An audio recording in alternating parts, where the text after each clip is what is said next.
नमस्कार मित्रांनो, मी active education YouTube channel मध्ये शब्द सुमनाने सहर्ष हार्दिक स्वागत करत आहे. आपणासाठी एक आनंदाच्या बातमीचे स्पष्टीकरण करत आहे. तर चला आपला जास्त वेळ न घेता मी स्पष्टीकरण करत आहे. पेन्शनधारकासाठी सरकारने घेतले 3 मोठे निर्णय. पेन्शनधारकासाठी सर्वात मोठी खुश खबर. चला तर पाहूया बातमीचे शीर्षक. सरकारने 3 मोठे निर्णय घेतले असून पेन्शनधारकासाठी सर्वात मोठी खुश खबर देणारी बातमी. जाणून घ्या सविस्तर माहिती. त्या संदर्भाने माहितीचे स्पष्टीकरण जाणून घेऊया.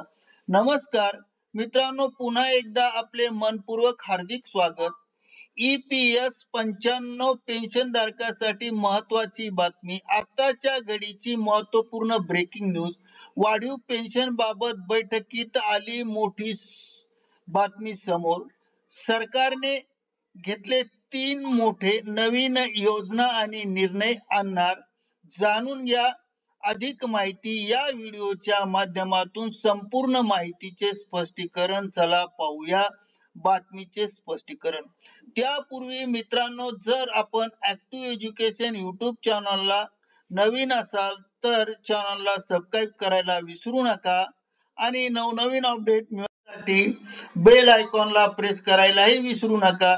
तसेच ही बातमी महत्त्वाची आणि कामाची असल्यामुळे आपल्या सहकारी मित्रांना शेअर करून व्हिडिओला लाईक करायला विसरू नका. तर चला पाहूया संपूर्ण ब्रेकिंग न्यूजचे स्पष्टीकरण. मित्रांनो, भविष्य निर्वाह निधी संघटना ही भारत सरकारद्वारे सुरू करण्यात येत असलेल्या नवीन रोजगारशी संबंधित प्रोत्साहन योजनेची अंमलबजावणीसाठी आहे. ती अंमलबजावणी करणारी संस्था आहे. या योजनेअंतर्गत शासनाकडून 3 प्रकारच्या योजना सुरू केल्या जाणार आहेत आणि या तिन्ही योजनेची आपण या व्हिडिओतून माहिती पाहणार आहोत. पहिली योजना. सर्वप्रथम एम्प्लॉयमेंट लिंक्ड इन्सेंटिव्हच्या पहिल्या योजनेअंतर्गत मित्रांनो, जी पहिली योजना आहे ती EPFO मध्ये नोंदणी केलेल्या पहिल्याच कामगारांना सरकारकडून 15,000 रुपयाचा 1 महिन्याचा पगार 3 हप्त्यात दिला जाईल आणि तो पगार कर्मचाऱ्यांच्या थेट त्यांच्या खात्यात जमा केला जाईल. केवळ तेच लोक यासाठी पात्र असतील की ज्यांचे मासिक वेतन हे 1 लाख पेक्षा कमी असेल. तसेच शासनाने दुसरी एक महत्त्वपूर्ण याच योजनेअंतर्गत योजना आणली असून दुसऱ्या योजनेची माहिती पाहूया. दुसरी योजना मित्रांनो, उत्पादन क्षेत्रात रोजगार निर्मिती या अंतर्गत प्रथम कर्मचारी आणि त्यांचा नियोक्ता यांना पहिल्या 4 वर्षांमध्ये त्यांनी EPFO योगदानाच्या संदर्भात विशिष्ट स्केलवर प्रोत्साहन दिले जाईल. तिसरी योजना याच संदर्भाने पुढे आली आहे.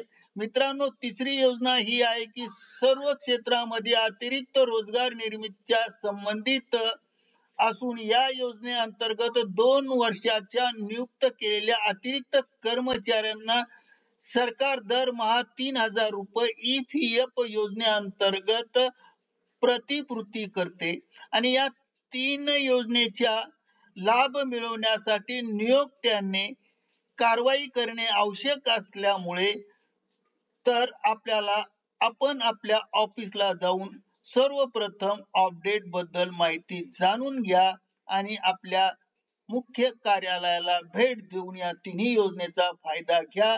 करिता ऍक्टिव्ह एज्युकेशन YouTube चॅनलने हा व्हिडिओ आपल्यासाठी व्हायरल केला आहे. धन्यवाद. Thank you very much for watching this video.